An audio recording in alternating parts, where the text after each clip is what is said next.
안녕하세요. 정혜밀리 목사입니다. 오늘은 여러분과 함께 짐승의 표에 대해서 생각해 보고자 합니다. 우리가 잘 아는 대로 그 상징은 666입니다. 6은 짐승의 숫자고 3은 완전 숫자이기 때문에 완전한 짐승의 표를 상징한다고 하기도 하고, 또 학자에 의해서는 이것이 그 당시 기독교를 핍박했던 네로 황제이기도 하다고 해석하기도 하지만, 어찌 되었든지 간에 666이 무엇이다라고 성경은 정확하게 언급하고 있지 않고 단지 짐승의 표를 상징하는 숫자다라고 말하고 있습니다. 우리가 이 짐승의 표에 대해서 알기 위해서는 계시록 7장, 12장, 13장, 14장에 걸쳐서 우리가 전체적으로 훑어보아야 합니다. 왜 그러냐면 짐승의 표를 받은 사람들의 특징, 짐승의 표가 나오게 된 배경, 짐승의 표가 무엇인가를 알아야 하는데, 그것은 상대적으로 14만 4천 구원받은 하나님의 백성들과 이렇게 저렇게 계속 반복적으로 비교해 가면서 계시록을 지은 기자가 설명을 하고 있다는 것입니다. 계시록 7장 1절에서 3절에 보면 네 천사가 나옵니다. 네 천사가 먼저 심판하기 전에 하나님의 택한 14만 4천들에게 이마에 인을 치기 시작합니다. 지난번에 설명했듯이 그 이마에는 어린 양의 이름과 하나님의 이름이 이제 인쳐지기 시작하는데, 용, 옛뱀, 사단이라고 하는 그 마귀도 자기도 성부 하나님을 뭔가 표방하고 모방하고 싶으니까 세상 사람들에게 이마에 뭔가 하긴 해야 하는데 인을 치지는 못하고 그냥 짝퉁처럼 비슷하게 뭔가 표를 줍니다. 이마에 짐승표는 표를 받는다고, 표라고 표라고 얘기를 하지 인친다고 얘기를 하지는 않습니다. 어쨌든 오른팔이라고 합니다. 팔뚝인지 손등인지는 모르겠지만 오른팔과 이마라고 합니다.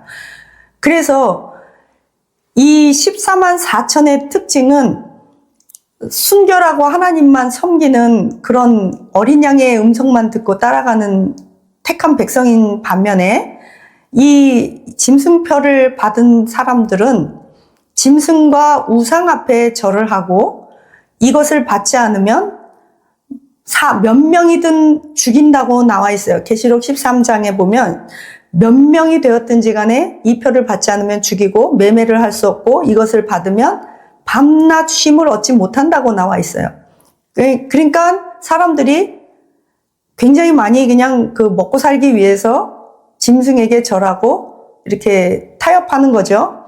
이게 14만 4천 인치는 배경이 계시록 7장 1절에서 3절에 나왔다면, 짐승의 표를 받는 배경은 계시록 12장부터 13장을 보아야 알 수 있습니다. 계시록 12장에 보면 해산할 여자가 하늘에서 전쟁이 있고 바다에서 전쟁이 있는데, 용, 옛뱀, 마귀가 그 여자랑 싸우다가 집니다. 그 여자는 하나님의 백성, 교회 성도를 의미합니다. 그러니까 이 마귀가 이제 화가 났어요, 용이.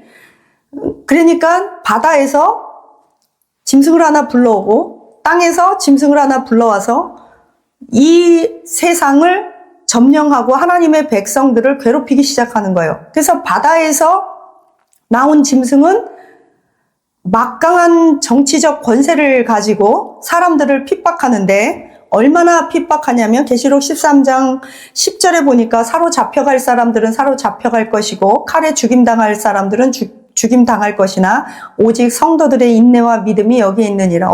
엄청난 정치적 핍박이 온다는 거예요. 그리고 거기에는 경제적 핍박도 오겠죠. 매매를 못하게 한다니까. 그런데 또 땅에서 나온 짐승이 두 번째 이제 짐승이 또 하나 나와요. 그거는 거짓 선지자, 종교 지도자들입니다. 그 종교 지도자들은 보니까 하늘에서 불이 나오게 하고 그 바다에서 나온 짐승, 즉 세상의 절대 권력자 앞에서 많은 기적을 해요. 뭐 하늘에서 불 내리고 또 그래서 기적을 베풀어요. 그러니까 바다에서 나온 짐승 말고 또 하나 땅에서 나온 짐승이 나오는데, 우리는 이것을 거짓 선지자, 거짓 종교 지도자들이라고 말을 합니다. 이 종교 지도자들은 하는 일이 뭐냐면, 이 정치 권세자 앞에서 많은 이적과 기적을 행함으로 사람들을 미혹하게 해서 사람들을 다 선동해서 이 세상 정치 지도자한테 무릎 꿇게 하고 그를 경배하게 만드는 게 역할이에요. 그리고 사람들을 미혹해요. 계시록 13장 14절에 보니까 짐승 앞에서 받은 바 이적을 행함으로, 그 짐승은 바다에서 나온 절대 권력을 가진 짐승이죠. 그 짐승, 정치 지도자 앞에서 기적을 행하고 사람들을 미혹하여 땅에 사는 사람들에게 이르기를, 자 봐라, 칼에 상하였다가 살아난 짐승을 위하여 우리가 우상을 만들자. 누구예요? 누구를 위해 우상을 만들자요? 바다에서 나온 이 세상의 절대 권력을 가진 정치 지도자 그 사람을 위해 우리가 우상을 만들고 그를 섬기자. 누가 선동해요? 거짓 선지자, 거짓 종교 지도자가 이 땅에 있는 사람들을 누구한테 갖다 바쳐요? 정치 권력자한테 갖다 바쳐요. 그러면서 하는 말이, 누구든지 그 짐승에게 경배하지 않는 자는 몇 명이든지 다 죽이게 하라. 그러면서 나온 말이 짐승의 표예요. 뭐라냐면 13장 16절에 큰 자나 작은 자나 가난한 자나 부유한 자나 종들이나 자유자나 다 오른손이나 이마에 표를 받게 하고 이 표를 갖지 않은 사람들은 매매를 못하게 한다. 이것이 곧 짐승의 표다. 왜 짐승의 표라고 했냐면, 물론 여러 가지가 있지만 이 첫 번째 바다에서 나온 짐승을 경배하지 않으면 이런 일들이 생긴다는 거예요. 그 바다에서 나온 짐승은 절대 권력자. 13장 4절에 용이 짐승에게 권세를 주므로 용에게 경배하며, 사단에게 누가 경배를 해요? 바다에서 나온 짐승, 정치적 권력자가 사단에게 경배해요. 그러면 거짓 선지자는 누구에게 경배를 해요? 바다에서 나온 짐승, 정치 권력자에게 거짓 종교 지도자, 거짓 선지자가 절을 해요. 그리고 사람들을 이끌고 거짓 선지자가 사람들을 이끌고 그 바다에서 나온 짐승, 즉 정치 권력자한테 절하게 만들고 우상에게 절하게 만들어요. 그러면서 여기 뭐라 그러냐면, 총명한 자는 그 짐승의 수를 세보라. 이것은 사람의 수래요. 사람의 수. 이것은 뭐 바코드고 뭐 그런 게 아니고 문명의 수가 아니라 사람의 수래요. 사람의 수. 그러면서 하는 말이 14장 11절에 이것을 받으면 밤낮 쉼을 얻지 못한다. 그러니까 14장 9절에 이런 말을 해요. 아까 그 네 천사가 계시록 7장 1절에 네 천사가 인쳤잖아요. 이렇게 말해요.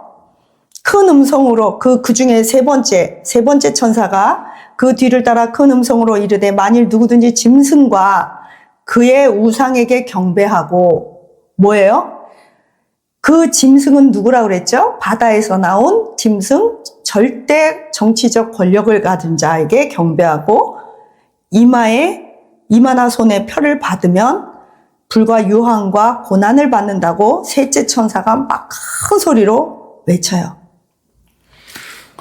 일단 이런 내용을 중심으로 우리가 짐승의 표에 대해서 이렇게 생각해 보면 좋겠어요.